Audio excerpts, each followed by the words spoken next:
Welcome to the lecture on simplifying, multiplying, and dividing radicals. To start off with, I've made a list of some very common perfect squares, perfect cubes, perfect fourths, and perfect fifths. I would recommend memorizing the numbers on the right-hand side of these columns because these are perfect squares, cubes, fourths, and fifths that you will run across quite often in lots of problems. And the better you know these numbers, the easier it's going to be to see how you should simplify the expression. So we will be using them today in our examples. Some simplifying examples that you might see would be something like the fifth root of 32. So if you recognize 32 as being one of our nice perfect fifths, it's in our list, then the fifth root of 32 must be 2 because it comes from 2 to the fifth. So the fifth root of 32 will simplify to 2. The fourth root of 256. If this is going to simplify nicely, then 256 needs to be a perfect fourth. So if we check our list, it is. It's over here on the right-hand side. It comes from 4 to the fourth. So the fourth root of 256 must be 4. Cube root of 8. 8 is a perfect cube. It comes from 2 cubed. So the cube root of 8 must be 2. Cube root of negative 27. Now 27 is one of our perfect cubes. So the question is, can we take the cube root of a negative number? And the answer is yes, because the cube root of negative 27 must be negative 3, since negative 3, quantity cubed, stays negative. So the cube root of negative 27 is negative 3. If you have a negative under your radical, then your cube root will stay negative. Now, does that work for even roots? If we have the fourth root of negative 81, 81 is a nice perfect fourth, so the fourth root of 81 is positive 3. But what about the fourth root of negative 81? This does not exist because you can't take an even root of a negative number. You're not allowed to have negative numbers under the radical if you're taking a square root, a fourth root, a sixth root, an eighth root, and so on. So no negatives under even roots. Okay? On the next example, we have negative square root of 36. This time the negative is on the outside of the radical. There's no number or index written right here, so it's implied to be a 2, a square root. So square root of 36, we know that that is 6, and the negative that's out front is going to stay put. So this does have a solution. It'll be negative 6. So it's okay to have negatives on the outside of your radical, just not on the inside of your radical if you're using an even root. On the next example here, we have a negative outside and a negative inside. It's really tempting to want to multiply these two negatives together and cancel them out so that this would become the square root of 100. Unfortunately, you're not allowed to do that. The square root underneath needs to be simplified first before we can multiply by the negative on the outside. And since this is an even root, because it's a square root, we are not allowed to take the square root of a negative number. So this part doesn't even exist, so there's no way we can take its opposite. So if you don't have a solution, we just write 0 with a slash through it.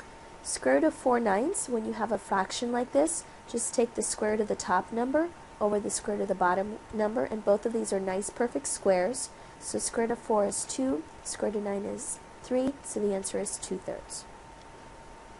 Now sometimes you are asked to simplify radicals that are not perfect squares. And in this case, 43 is not a perfect square, and it's not even divisible by any perfect squares. So the only way to evaluate this radical would be to use your calculator. So let me show you how to do that. You're going to look at your calculator and locate the square root button, which on mine is right above the x squared key. So I would have to do second x squared. And I also had a negative in this original problem, so before I type anything else in, let me type in my negative first, and then I'm going to hit second x squared, and there's that square root button. On a TI 83 or 84, you'll automatically see parentheses entered in. So then I can type in 43, and I like to close off the parentheses just to keep this nice and clean. If you forgot to put in that last parentheses, it'll still give you an answer, but it's a good habit to get into. So now I just hit enter, and so this decimal is negative 6.5574. Okay, on the next example we want a cube root. So let me show you how to do a cube root on a calculator. There's a couple of options here. On a TI-83 or TI-84, if you go to the math key, you will see a bunch of choices here. The fourth option down here is a cube root, so you could use that directly. Or there, in the fifth option here, there's an xth root. If you want to use that, you need to type in what kind of root you want first, then hit this button, and then type in what you're trying to take the root of. So I'm going to show this to you in a couple of ways. Since we wanted the cube root of 12, I could just type in option number 4, and you'll see that cube root symbol show up. Then type in 12, close the parentheses, and hit enter. So my answer would be 2.2894. The other option would be to go back to that math key, and let's use this xth root button. Now before I can use it, I have to go back to my home screen, and I have to tell it what kind of root I want to take. So since we wanted a cube root, we're going to type in a 3 first, then hit that math button, and then hit this xth root button, option number 5, and now you can type in your 12. Hit enter, and there's my same solution that I got before. Now if you don't have a TI-83 or 84, you should still see on your calculator a button that looks like this xth root, and you would use it exactly the way that I did.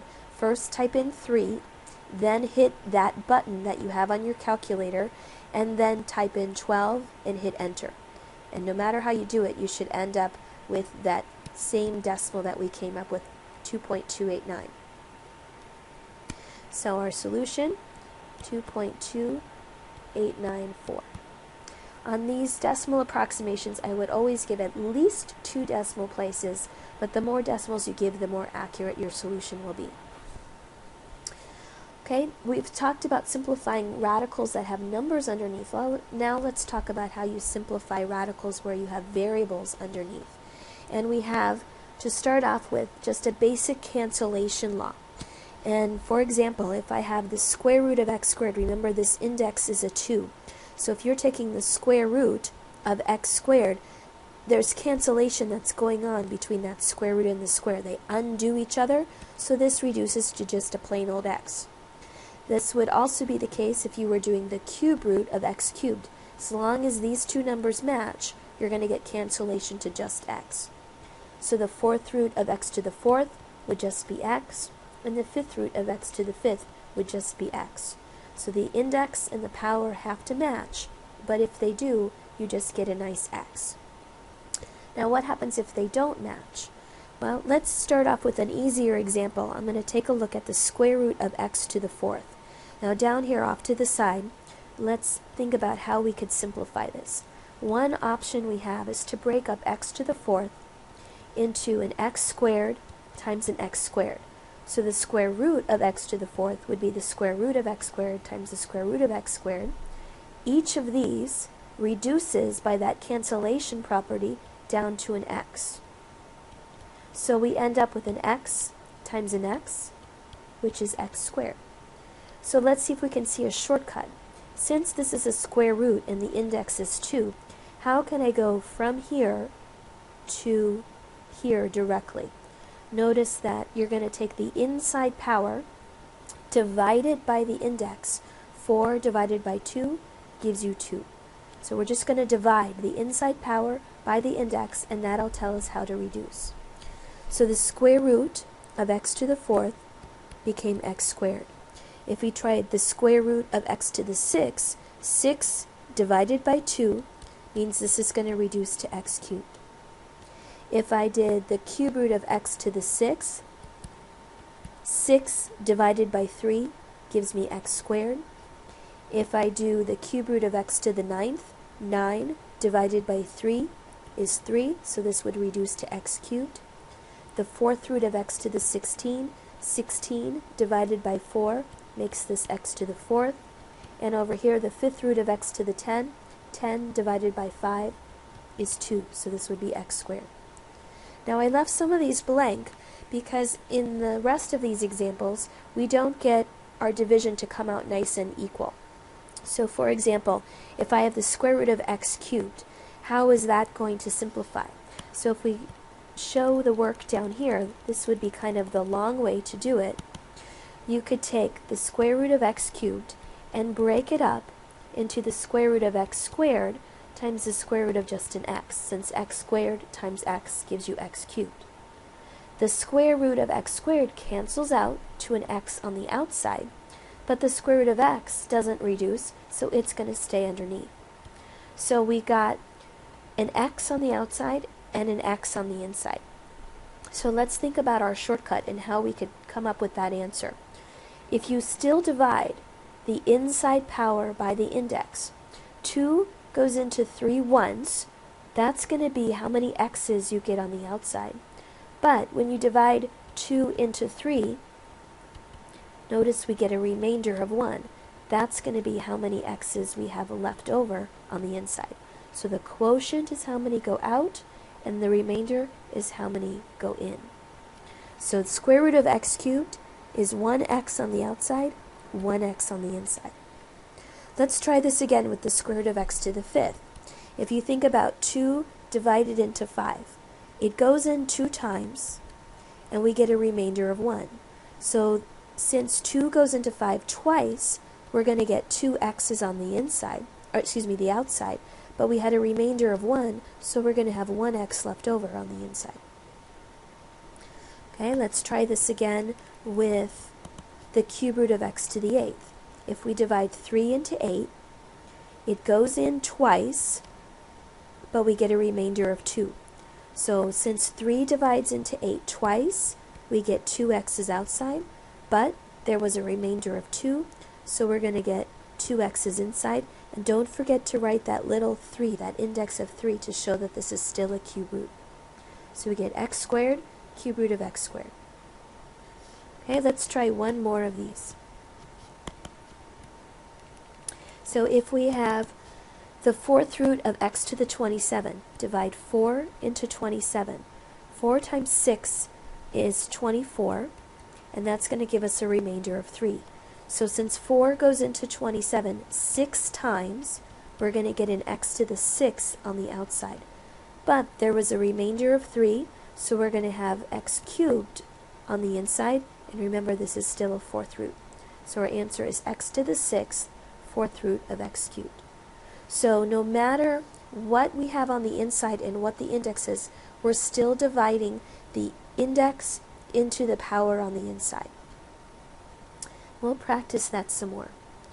Let's go back to some actual numbers here, and then we'll move on to some more complicated examples. If we want to simplify the square root of 50, that is not a perfect square, but it is divisible by a perfect square, and this is where knowing that list of perfect squares is really, really helpful. If you go through that list, you're looking for the biggest perfect square that divides evenly into 50. And we know that 25 is a perfect square, and 25 times 2 is 50. So we're going to break this up into the square root of 25 times the square root of 2.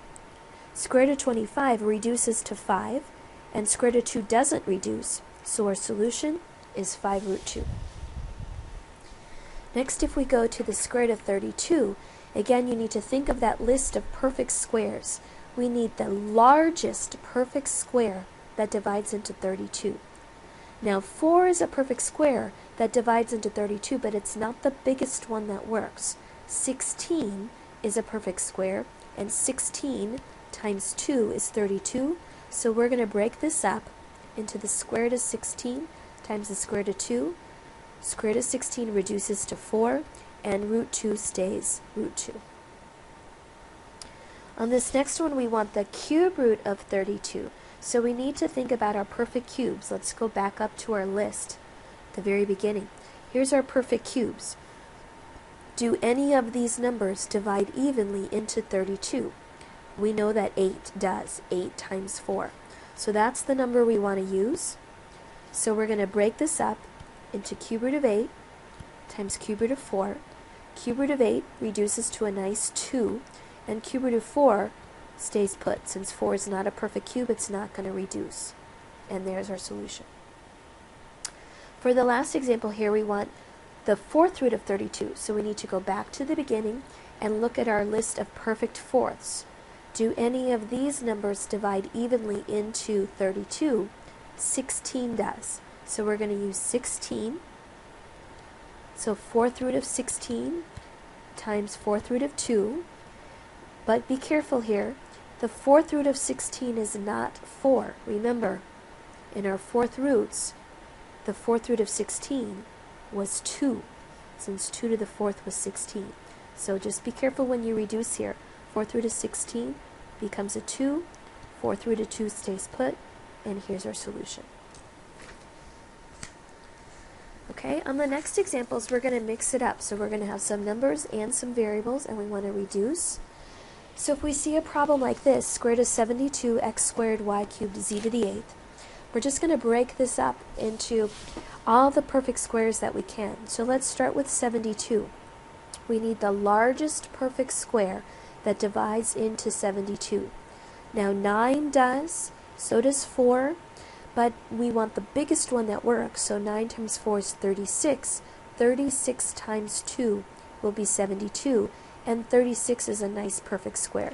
So I want to break this up into square root of 36 times square root of 2. Now for the variables, I like to give them each their own radical so that I can see how to reduce them. Now square root of 36 reduces to 6. Square root of 2 stays put. We can't reduce that any further. And now here's where we're going to use that division trick. We want the square root of x squared. The square root of x squared cancels out, so we get a plain old x on the outside. When we get to the square root of y cubed, let's use our division trick. 2 divides into 3 once, so we're going to get 1y on the outside. But when we divide, 2 goes into 3 and leaves us with a remainder of 1, so there's still 1y under our radical. And then for the z's, 2 divides into 8 4 times, exactly 4 times, so we have z to the 4th, and there's no remainder. Now when we write our final answer, we just want to kind of regroup these a little bit so that it looks nice and clean. So I always put my coefficients first, and next to them I'm going to put any variables that came out of the outside of the radical. So 6x, y, z to the 4th. And then under the radical, we're just going to group together whatever we had left. So we have a square root and a 2y. So here's my solution. Now we're going to do that problem all over again, but this time we're going to do a cube root of that, and it's going to change our answer drastically. So this time when we want the cube root of 72, we need to think about those perfect cubes, our list of perfect cubes, and which number on here divides evenly into 72.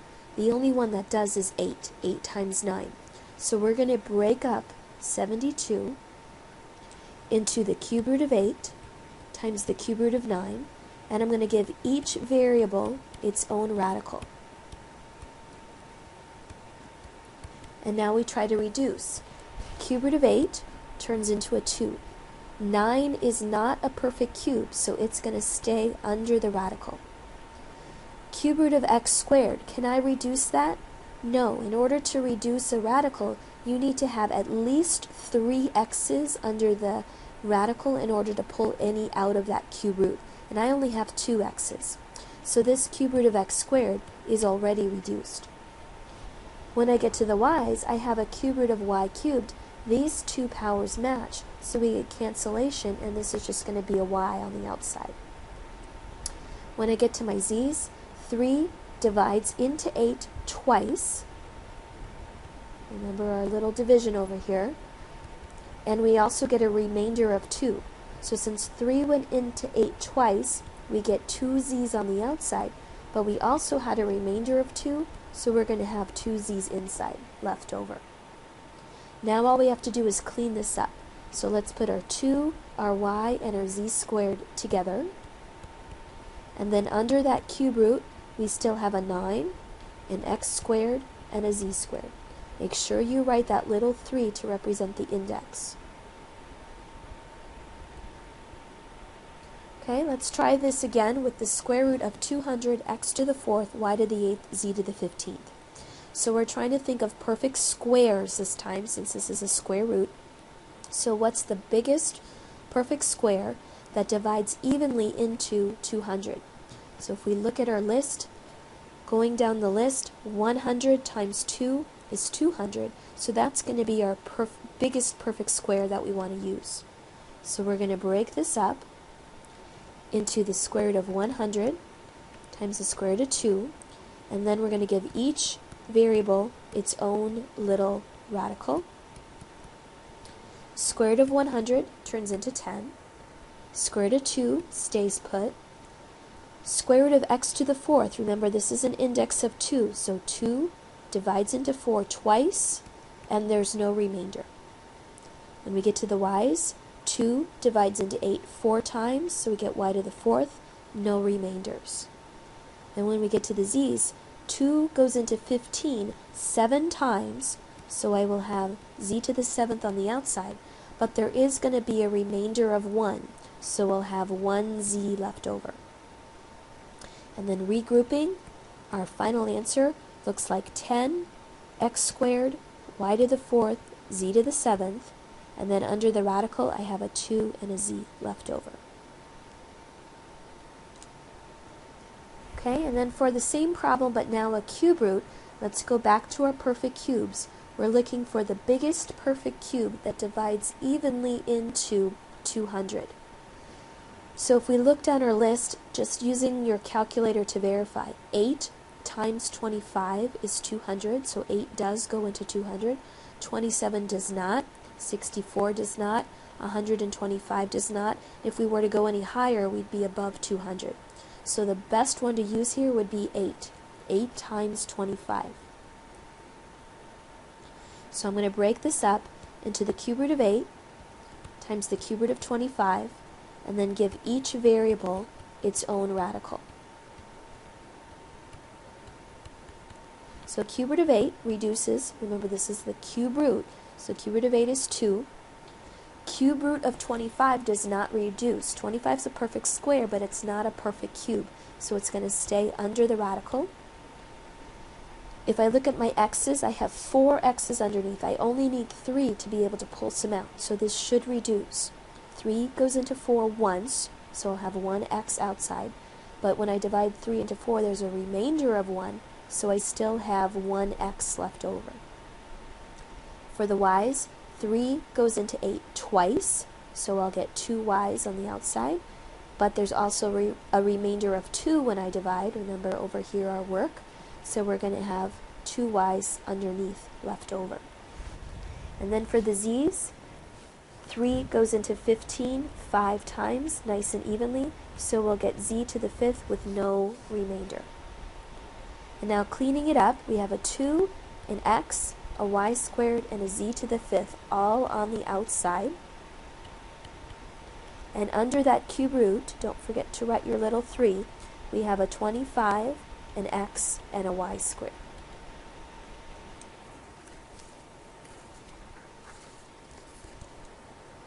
Okay, on the next page here, we're going to start off by looking at a couple of simplification rules.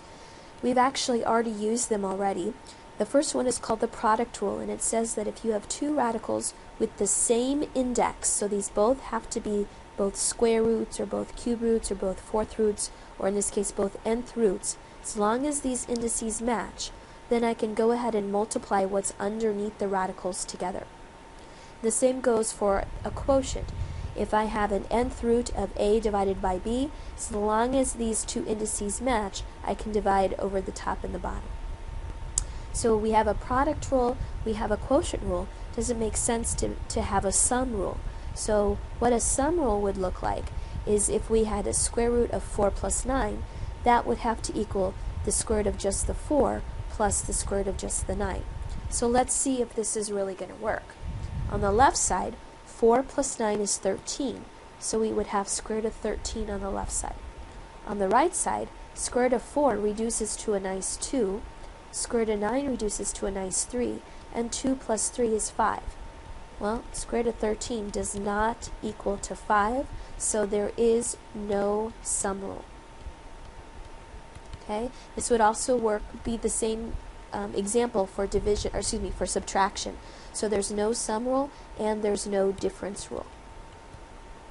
So you are not allowed to distribute a radical across pluses or minuses. Okay, so to write that out formally, the square root of a plus or minus b does not equal the square root of a plus or minus the square root of b. You can't break up a sum or a difference under a radical.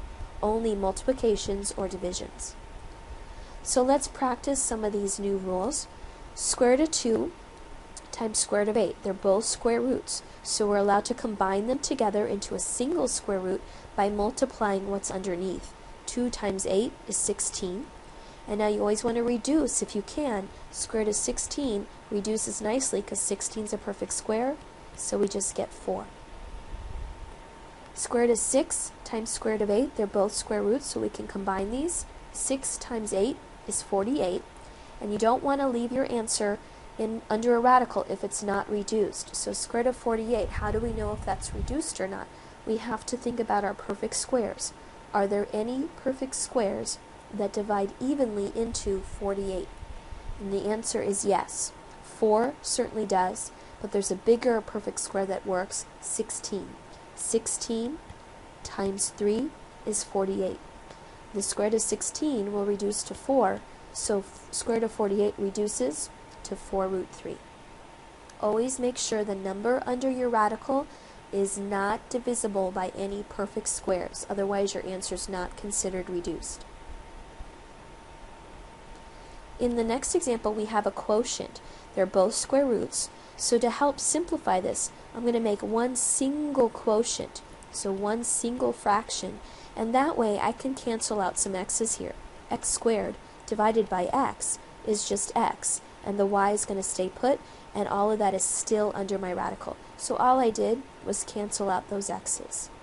And this doesn't reduce because we want a square root, so I would need at least an x squared and a y squared to be able to pull any x's or y's out. And I only have x and y to the first power, so there's not enough variables to pull anything out, so this is reduced. On the next example, we have a quotient here already written as one single radical, but 25 should kind of strike a nerve with you. 25 is a nice perfect square. So if I break this up into the square root of the top over the square root of the bottom, this square root of 25 will reduce to a nice 5. Square root of 13 doesn't reduce because 13 is prime, so it's not going to have any perfect square factors. So here's a more reduced answer.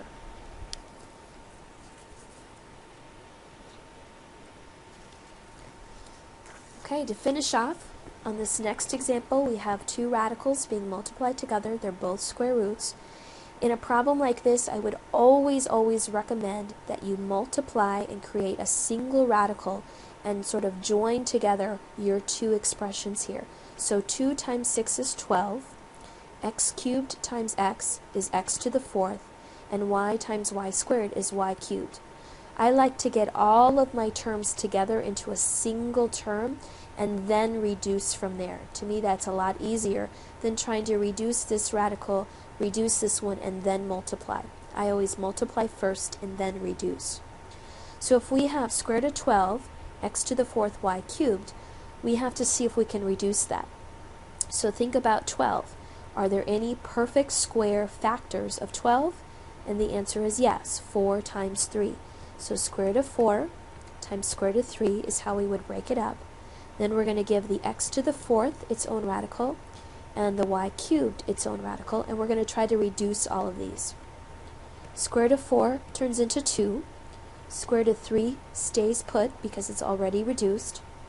The square root of x to the 4th, if we divide these powers, 2 goes into 4 twice, so we're going to get an x squared on the outside with no remainders. And if I take the square root of y cubed, 2 goes into 3 once, so I get 1y on the outside, but there's a remainder of 1 underneath. And then just cleaning up my answer and regrouping, we have 2x squared y square root of 3y. Okay, on the last example here, kind of go with your instinct. We've got numbers on the outside that look like they can reduce in terms of this fraction. We also have numbers under the radical which look like they could reduce too as a fraction. So that's what we're going to do. We're going to do 50 divided by 2, and we're going to kind of treat the radicals as a single radical and reduce that fraction underneath. So 50 divided by 2 is 25 on the outside, and square root of 20 over 10 reduces to 2, and that 2 stays under the radical. And this is our answer. Don't be tempted to take the square root of 25. There was no radical around that number, so it's going to stay 25. Okay, on this last page of notes, we're going to look at the example square root of -5 quantity squared. Now, if we consider trying to reduce this, we might be a little bit confused because when we see square roots and squares, usually we think that a square root and a square undo each other. So one possible solution to this answer would be that the square root and the square cancel each other out, just giving us back -5. However, if we think about this another way, take the same problem, let's square what's underneath that radical first. The square root of -5 quantity squared could be thought of as square root of 25, since -5 squared is positive 25. And then if we simplify the square root of 25, that just gives us 5. So how do we reconcile the fact that in one case we got a -5 for an answer, and in the other case we got a positive 5? How do we make these two be the same? So in this kind of an example, what we want to ensure is that we get the same answer in both cases. And in this case, the correct answer is the positive 5, since this was a positive square root to begin with. So we're going to need to fix this first example that we did up here to make it become a positive 5. And so what we're going to say is that the square root and a square do cancel out, but they don't just cancel out to the number that's underneath. They cancel out to the absolute value of the number underneath. If we throw in these absolute value bars, then the absolute value of -5 does become 5, and now my two different cases match. So this is really only a worry when we are taking even roots like square roots, fourth roots, sixth roots, and so on. Because when you have an odd root, it's okay to get a negative answer, but when you take a square root, you only want to get positive answers. So this leads us to our new formula or rule, if you will, or theorem. If the root or the index is even, again like a square root, fourth root, sixth root, or so on, then the nth root of a to the n is going to cancel out. That nth root and the nth power will cancel. However, it's not just going to cancel to an a, it's going to cancel to absolute value of a. And this will ensure that you're always ending up with a positive answer. If it's an odd root, like a cube root, fifth root, seventh root, then it won't matter because you are allowed to have negative numbers underneath the radical and negative answers as a result. So here the nth root and the nth power do cancel out exactly and just give us a. So let's try a couple of examples here using this new rule. So if I see the cube root of x to the, the square root of x to the 6th, then our shortcut would say, all right, this is a square root, so how many times does 2 go into the power 6? It goes in 3 times. So our answer here would normally just be x cubed. Now that's fine if we know that x is always going to represent a positive number. But sometimes in these problems, they will say that x can represent any real number. And if that's the case, we want to make sure that this x cubed never becomes negative. So that's when we're going to throw in those absolute value bars. That way, the square root is giving us a positive answer as a result. Let's try another one. So the fourth root of x plus 6 quantity to the fourth. Again, that fourth root and that fourth power do want to just cancel out to an x plus 6.